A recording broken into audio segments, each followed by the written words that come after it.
मैंने आपसे कहा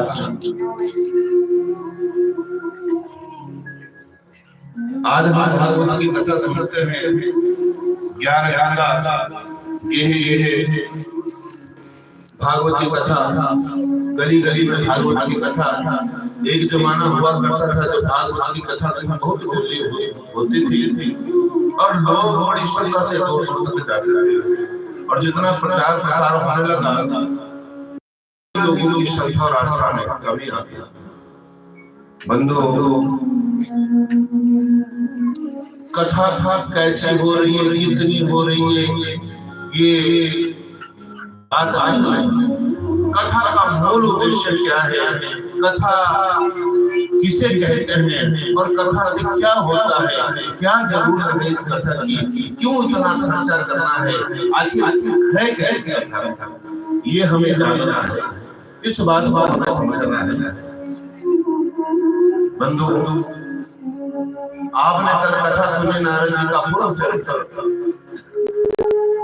उन्होंने अपनी कथा व्यथा सुनाई व्यास जी महाराज जी को।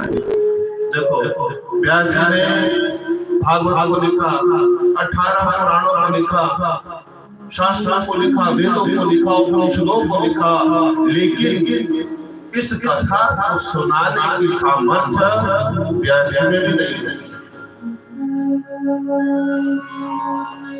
इस कथा को सुनाने के लिए उनके पुत्र को जन्म लेना पड़ा, सुखदेव को आना पड़ा। राधा रानी के जो परम लाडले और शिष्य है, निकुंजन गलियन में जो गाते रहते हैं राधे राधे राधे, राधा रानी का आशीर्वाद हो, बेटा जाओ, तुम्हें अब तक होना पड़ेगा, मेरी इस कथा का राधा नाम का प्रचार प्रसार करने की सामर्थ्य तुम्हारे पिता के अंदर भी नहीं है, इसीलिए तुम्हारा प्राकट्य होगा। सुखदेव की कथा व्यास जी भागवत को लिखा, लेकिन देखो पिता और पुत्र का संयोग कैसा है। जन्म लेते ही जो जंगल में भाग आया, जन्म लेते ही सीधा जंगल की चला गया। पिता जो है पिता वेद को पढ़ते हैं, वेद को जानते हैं, साकार को जानते हैं, निराकार को जानते हैं, लेकिन जो सुखदेव है वो मात्र निराकार मानने वाले हैं। निराकार का नाम क्या होता है? जिसका कोई आकार नहीं, एक शून्य में, एक ओंकार में जो खो गए हैं, और निराकार शून्य विमुख हो गई, जमाने बीत गए। व्यास जी ने अपने शिष्य को भागवत पढ़ाया। राम के शिष्य है सुमंत जय में कर तो बैल, इनको भागवत पढ़ाया है, जो भागवत 12 स्कंदों में निबद्ध है, जो 18,000 श्लोकों में निबद्ध है। ऐसे भागवत के कुछ श्लोक पढ़ाए हैं और शिष्य श्लोक गाते हैं। और भागवत के श्लोक कैसे है प्यारे, एक एक श्लोक भागवत बहुत दूर की बात है।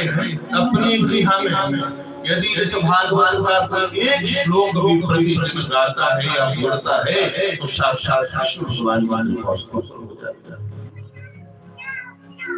तो शिष्य को श्लोक पढ़ाए और वो काम भी कर रहे हैं देव का, लकड़ियां काट रहे जंगल में और श्लोक गा रहे हैं।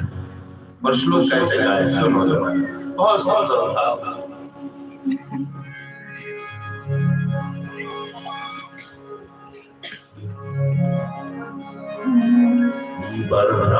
बरहापीलम नटवर बपू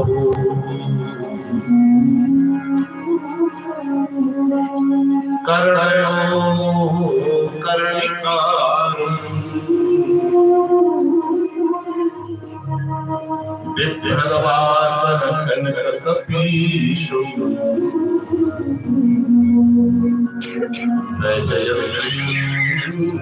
जमाना